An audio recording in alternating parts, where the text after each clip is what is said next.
c'est Flore qui pose du bâton.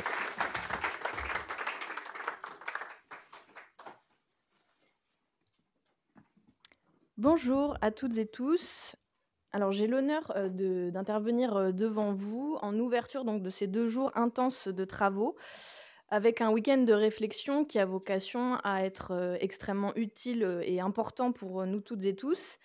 Et d'abord, je veux le dire pour notre institut, c'est un moment très important puisque c'est le premier événement de notre laboratoire qui est consacré à l'analyse, à l'étude de l'extrême droite. Et c'est la première fois qu'on organise un moment de cette ampleur sur 2 jours, un colloque avec de multiples intervenants. J'y vois d'abord une nouvelle étape dans le développement du travail intellectuel de haut niveau que nous aspirons à mener. Et j'en profite pour remercier Safia Dahani, Magali Delassouda, Hugo Paletta et Thomas Porte, que vous pouvez applaudir, et toutes celles et ceux qui animent ce nouveau laboratoire. Je veux aussi remercier aujourd'hui toutes les équipes salariées et bénévoles de l'Institut, vous en avez croisé déjà plusieurs, et aussi le service d'ordre, particulièrement en ce jour, sans qui rien de tout ça ne serait possible non plus. Ce colloque, il est donc par son ambition inédit. C'est la première fois qu'on réunit dans une salle sur 2 jours autant d'universitaires de multiples disciplines, des journalistes, des militants, des élus pour travailler ensemble sur l'extrême droite. Et c'est armé de témoignages, de réflexions et de pistes d'action que nous pourrons à nouveau nous projeter dans la bataille entre eux et nous, qui est celle qui nous anime particulièrement aujourd'hui. Alors pourquoi on fait ce colloque ? Parce que l'extrême droite menace. Elle menace nos corps, nos vies et notre avenir. Elle menace d'abord immédiatement, chaque jour, par la violence physique. Le 5 septembre, à Gap, la vitrine du planning familial a été attaquée à coups de jets de projectiles. Le 6 septembre, à Belfort, des militaires membres du groupe violent Vandal Bessac parlent de tuer des étrangers ou des LGBT sur les réseaux sociaux. Le 7 septembre, à Calvi, une tentative d'incendie et des tags racistes, les Arabes dehors, ont été faits sur un immeuble. Le 8 septembre, à Givors, mort au bougnoul, tagué au sol à côté du lycée Aragon-Picasso. Le 10 septembre, à Saint-Brieuc, des inscriptions nazies sont peintes à la bombe sur la devanture du siège du Parti communiste des Côtes-d'Armor. C'est une semaine en réalité qui est une semaine typique, normale, le mois dernier. Et j'aurais pu vous présenter une liste similaire pour la semaine d'avant ou la semaine suivante. Parfois, cette violence d'extrême droite, elle porte une cravate. Il en va ainsi de Frédéric Boccaletti, qui a été condamné à 6 mois de prison ferme pour violence avec arme, aujourd'hui député dans la 7e circonscription du Var. D'Éric Zemmour, multirécidiviste, condamné pour incitation à la haine, provocation à la discrimination raciale, provocation à la haine religieuse. Ou encore Philippe Vardon, condamné à 6 mois de prison ferme pour violence, ex-cadre du Rassemblement national, aujourd'hui cadre de Reconquête. C'est ça, l'extrême droite. Ensuite, elle menace notre avenir. Je vous l'ai dit, nous avons affaire à des violents avec un programme de violents.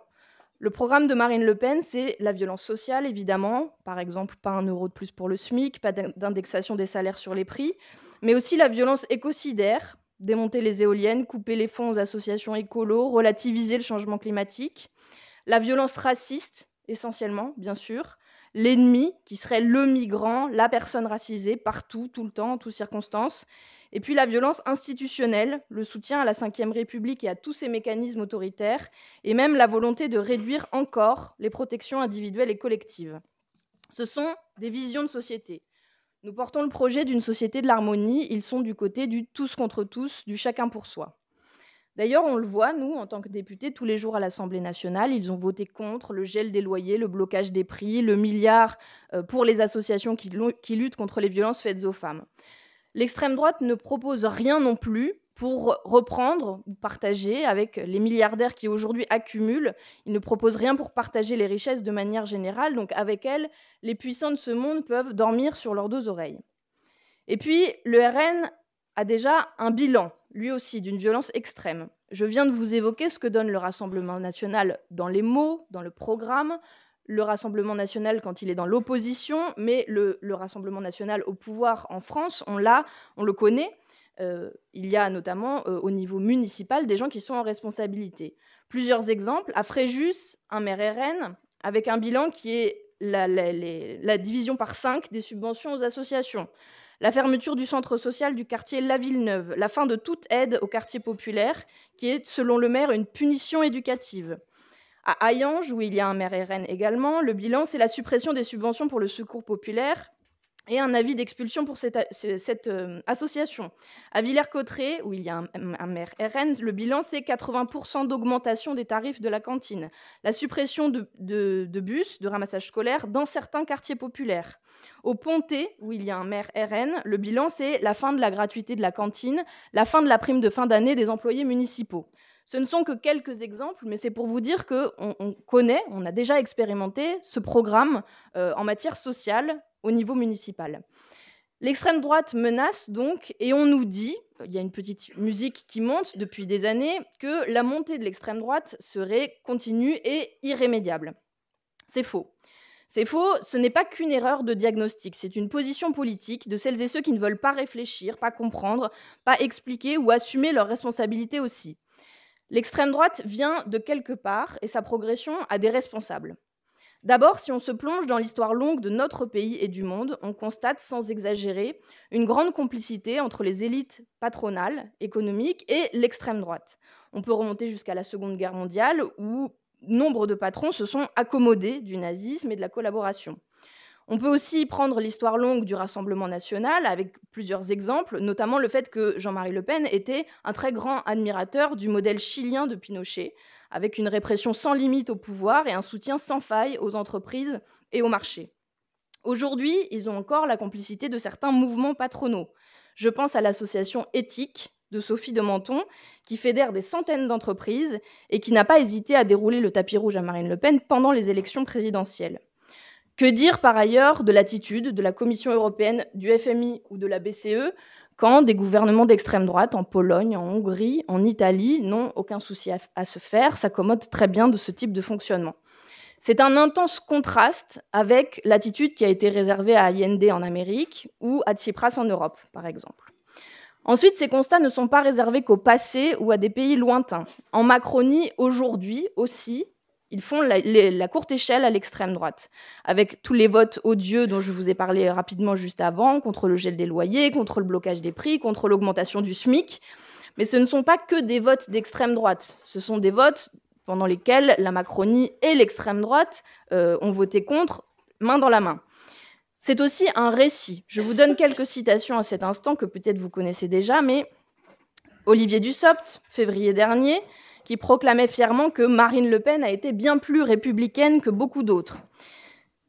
Yaël Braun-Pivet, présidente de l'Assemblée nationale, en mai dans Le Figaro, « Sébastien Chenu n'est pas un bon, mais un très bon vice-président de l'Assemblée nationale ». Dans le même article, on lisait Naïma Mouchou, qui est vice-présidente de l'Assemblée nationale aussi. Le RN, c'est une nouvelle génération de députés qui joue à la préférence nationale et au patriotisme, mais ce n'est pas le Front National. C'est un parti qui est en train de se normaliser. Les responsables, donc, les irresponsables en l'occurrence, sont aussi au gouvernement. La vérité, c'est que pour ce qui est des conséquences sur les vies des plus modestes, le deuxième quinquennat Macron, c'est déjà quasiment le quinquennat Le Pen. Avant, contre l'avalanche de lois sécuritaires, on pouvait se demander qu'est-ce qui se passerait si jamais un gouvernement d'extrême droite avait ses armes entre les mains. Aujourd'hui, qu'en pensent les militants du pays quand on interdit les manifestations à tour de bras? Qu'en pensent les jeunes des quartiers populaires quand ils subissent tous les jours des contrôles aux faciès et la répression policière? Qu'en dit le peuple qui est attaché à la démocratie quand on gouverne en secret, à coup de 49.3 sur le budget? On vient d'entamer cette nouvelle saison de 49.3 à l'Assemblée. Et qu'en disent les militants écologistes quand on réouvre les centrales à charbon et qu'on nie l'urgence de bifurquer pour le climat? Aujourd'hui, le bloc libéral au pouvoir fusionne sans honte avec l'extrême droite. Les crimes de guerre commis en Israël et Palestine ont été accélérateurs et révélateurs. Comment dire les choses autrement quand, cette semaine, dans la même semaine, le député Meyer Habib nous dit que le RN est rentré dans le camp républicain et que M. Ciotti, du même groupe, proclame que la France insoumise en est sortie? L'affrontement dur avec la Macronie et l'affrontement dur avec l'extrême droite procèdent aujourd'hui du même combat. Ce qui prépare la prise de pouvoir de l'extrême droite, c'est l'extrême droitisation du pays, de ses élites politiques et médiatiques. Ainsi, nous ne combattons pas de manière spécifique une organisation comme le Rassemblement national ou une personne comme Marine Le Pen, nous combattons un processus en réalité qui concerne le système entier, c'est l'extrême droitisation. On ne voit pas ça que dans les actes du gouvernement, on le voit aussi chaque jour dans le bruit de fond médiatique. Les grands médias, aux mains de quelques milliardaires, tombent l'un après l'autre aux mains d'autres milliardaires ouvertement d'extrême droite. L'extrême droitisation n'est cependant pas leur apanage, il est répandu. D'un côté, on met à l'agenda les sujets qui ravissent l'extrême droite pour créer un climat de peur. Pour prendre un exemple, qui est celui de la campagne présidentielle de 2002, Acrimed a compté 18 766 sujets de JT consacrés aux crimes et agressions dans les 4 mois qui ont précédé le second tour. Ça fait 987 par semaine, quasiment 1 millier par semaine. C'est une tendance qui n'a pas changé depuis et qui a pour conséquence que 9 Français sur 10 sont convaincus que ce type de violence augmente quand les chiffres réels ne le disent pas. En écho direct, donc, avec des priorités de l'extrême droite. Et de l'autre, il y a l'écriture, en tout cas, d'un récit médiatique à grand renfort de sondages qui sont commentés en boucle. Je vous prends un exemple qui a eu lieu juste après la mobilisation pour les retraites et contre la réforme de Macron. Premier acte, l'IFOP a sorti un décryptage de l'image de Marine Le Pen auprès des Français le 5 avril 2023. 2 jours plus tard, un autre institut, Cluster 17, nous propose le regard des Français sur la percée du Rassemblement national dans cette période, sans questionner la véracité de cette percée. Elle avait pourtant été battue en brèche, très concrètement, avec la perte d'un siège aux législatives partielles 2 mois plus tôt. Ici, les sondages créent eux-mêmes une poussée du Rassemblement national qui sera commentée dans les médias, qui apparaît comme une réalité, sans autre base tangible que celle qui est créée par la boucle médiatico-sondagière elle-même. Dès mars 2019, Nathalie Saint-Cricq, Madame Saint-Cricq, chef du service politique de France 2, déclarait déjà Marine Le Pen hyper dédiabolisée. Et cette indulgence, ce languissement dans la connivence entre les hommes et femmes politiques d'extrême droite et les journalistes, les médias, continue. Jordan Bardella le disait lui-même à l'Obs, la matinale d'Inter de 2022 n'est pas celle de 2019. La considération réciproque a changé. Là encore, on peut observer un contraste avec les portraits injurieux, les photos menaçantes et la montée en épingle permanente des polémiques contre les insoumis. Jordan Bardella, de son côté, a déjà eu droit, 2 fois en 3 ans, à une pleine page de Paris Match pour y donner ses recettes de cuisine. C'est vous dire s'il est inoffensif. Donc ça, c'est pour le premier tableau. Ensuite, en préambule de nos échanges du week-end, je veux partager quelques alertes à garder en tête, quelques enjeux qui doivent guider notre action au quotidien. D'abord, rappeler que l'extrême droite n'est pas invincible. Elle a des faiblesses qu'il convient d'identifier. La première d'entre elles, ce sont les contradictions sur les questions sociales. Parce qu'elle cherche à créer un bloc avec une composante populaire et le soutien d'au moins une partie des élites économiques et du patronat. Donc, au fur et à mesure de sa route, elle montre toujours plus patte blanche à la bourgeoisie. Ça crée une contradiction, évidemment, parce que plus elle le fait, plus elle risque de perdre certains milieux populaires qu'elle s'est attachée aussi par rejet ou par contestation du système. On a intérêt, nous, en tant que militants politiques, à pointer toujours ces contradictions pour diviser, les fragmenter et montrer, in fine, leur imposture sociale. Rendre visible qu'ils sont contre l'augmentation du SMIC, contre le retour de la retraite à 60 ans, et ainsi de suite. Deuxième faiblesse, les contradictions internes. Parce que régulièrement, la solidité apparente de l'extrême droite craquelle, sa consistance s'érode. Je vous donne 2 exemples. Quand Marine Le Pen déclare vouloir lutter contre l'homophobie, tout en accusant un lobby LGBT ou le wokisme. Deuxième exemple, quand Jordan Bardella défend les positions de l'OTAN sur la Russie et que Marine Le Pen fait le service après-vente et le recadre dans la presse. Troisième faiblesse, ils n'ont pas de parti de masse. Pour l'instant, en tout cas, sur l'ensemble du territoire hexagonal, ni au Rassemblement national, ni chez Reconquête. Au mieux, ils ont des poches militantes, c'est une réalité, mais le travail de fourmi, de conviction, le porte-à-porte, les manifs, les rassemblements, les cellules de base, l'extrême droite ne connaît pas ou peu, ne pratique pas ou peu.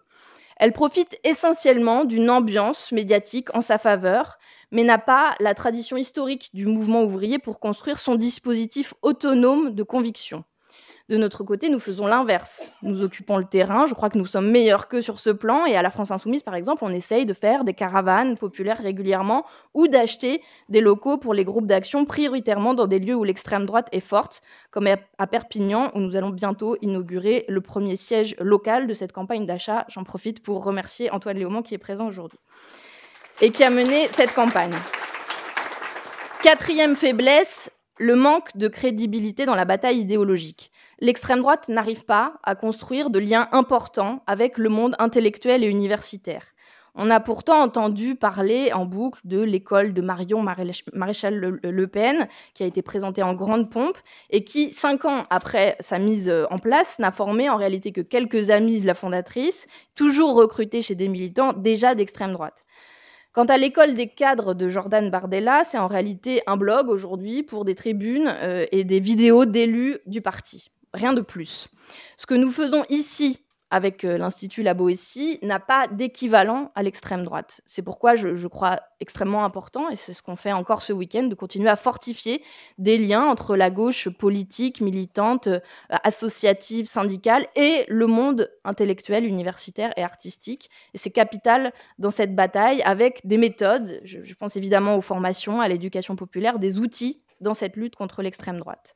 Ça, c'est pour les faiblesses. Maintenant que j'ai dit ça, que j'ai essayé d'examiner certaines de ces caractéristiques matérielles qui sont insuffisantes, reste le fond.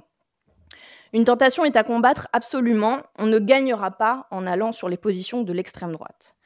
On voit cela parfois quand une lecture rapide de sondages contestables nous laisse penser que cela nous rapprocherait d'une prétendue opinion majoritaire. Mais puisque c'est le processus d'extrême droitisation qui prépare la conquête du pouvoir de l'extrême droite, c'est bien ce processus-là qu'il faut combattre.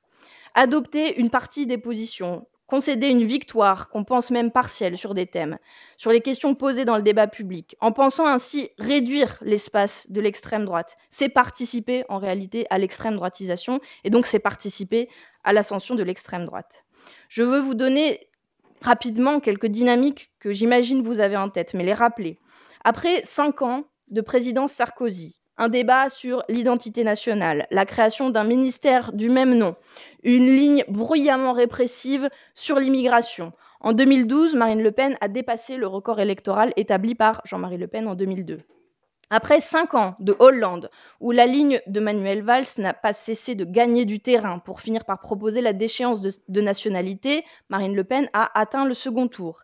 Après les clins d'œil de Macron à Maurras, un rythme effréné de lois sécuritaires, le soutien inconditionnel de Darmanin aux pires syndicats de policiers et une loi présentée comme luttant contre le séparatisme islamiste, Marine Le Pen a progressé encore en 2022. Combattre le processus d'extrême droitisation, le ralentir et le stopper, ça suppose d'abord de lui opposer une résistance très ferme. Et donc non, tout le monde n'est pas convaincu que l'immigration est un fléau. Au contraire même, a priori, plus de la moitié des Français estiment en tout cas que c'est le devoir de la France d'accueillir des migrants quand ils fuient la guerre et la misère. Et quand bien même, sur certains points, nous serions minoritaires, nous devons lutter toujours pour des idées quand elles nous paraissent justes. Défendre la laïcité, combattre l'intolérance, quand certains tentent d'imposer l'idée selon laquelle l'islam serait un problème ou une menace pour la société française. Tenir bon pour maintenir la religion à sa juste place quand on sait qu'un Français sur 2 ne croit pas. Défendre la créolisation quand certains tentent d'imposer l'idée selon laquelle la France serait ou devrait être blanche et chrétienne. Tenir bon donc.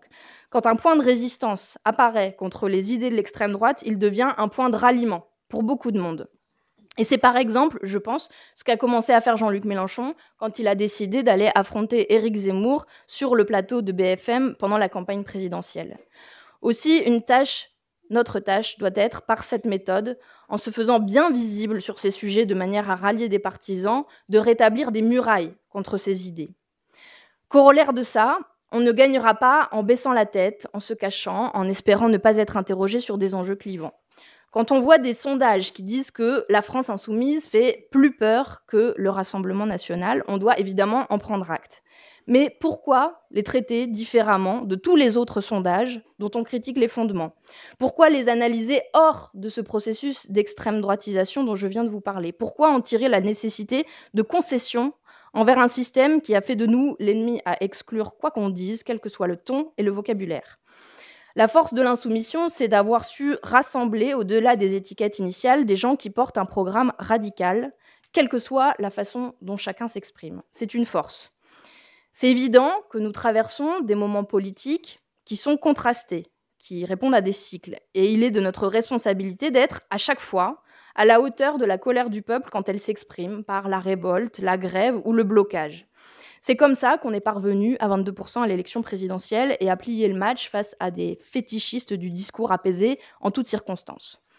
Il ne faut pas se méprendre sur ces analyses. Derrière la critique de la forme, c'est celle du fond qui arrive très vite.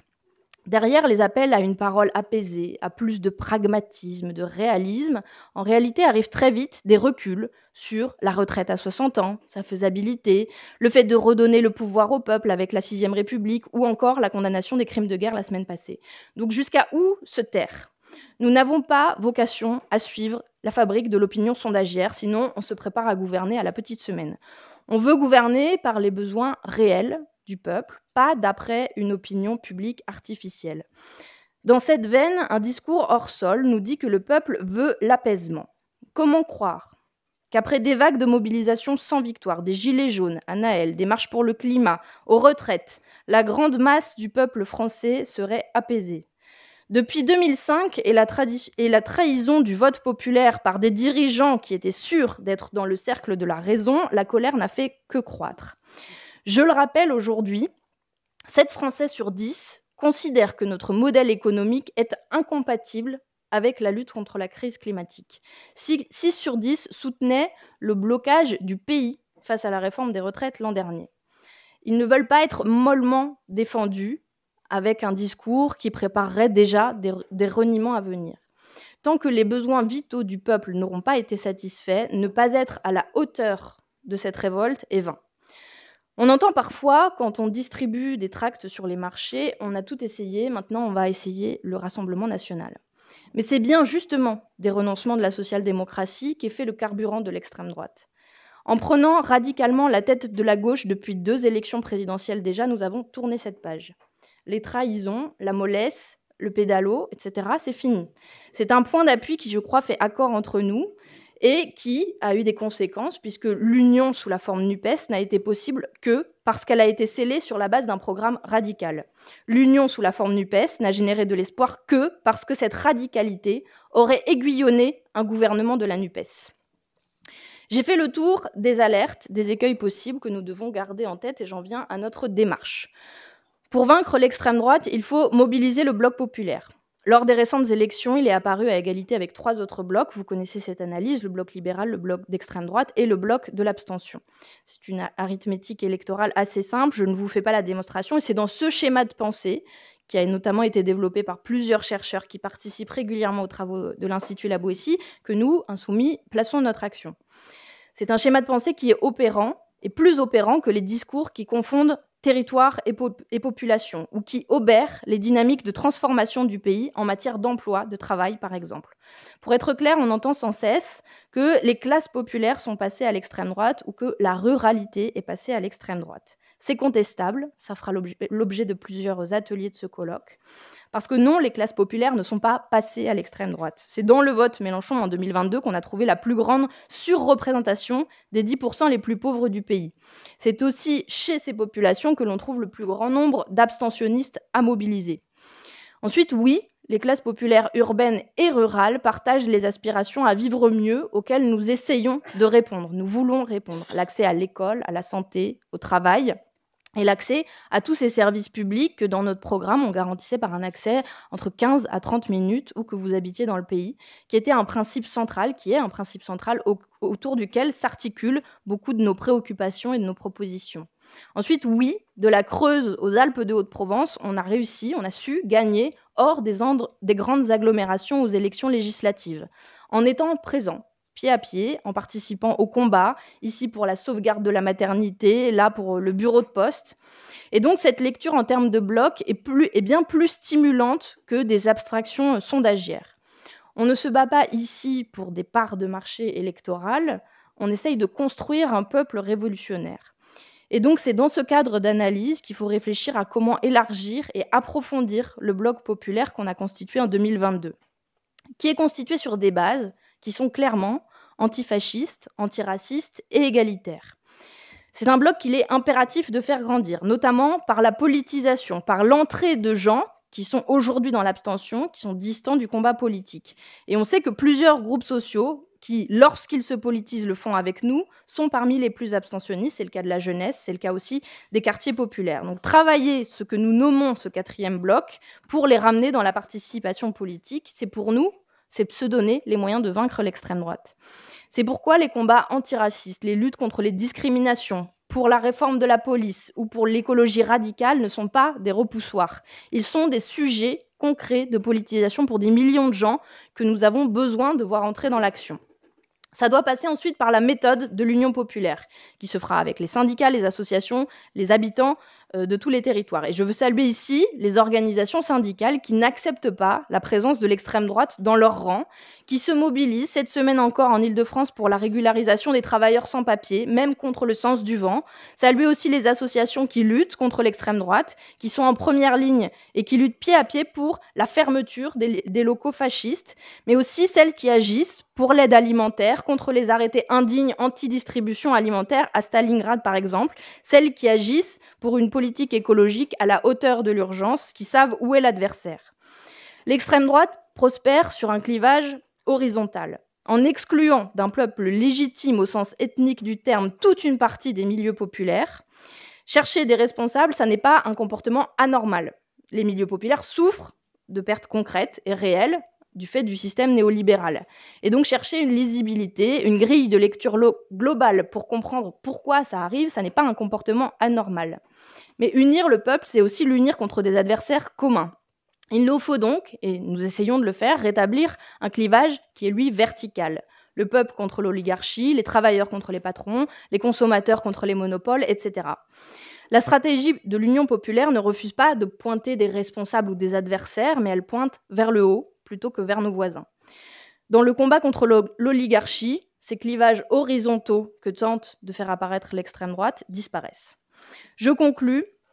L'extrême droite, entre autres choses, s'appuie sur de la résignation. Et sur une résignation qui est bien précise, c'est celle de l'impossibilité supposée de sortir du néolibéralisme, de lutter contre le capitalisme.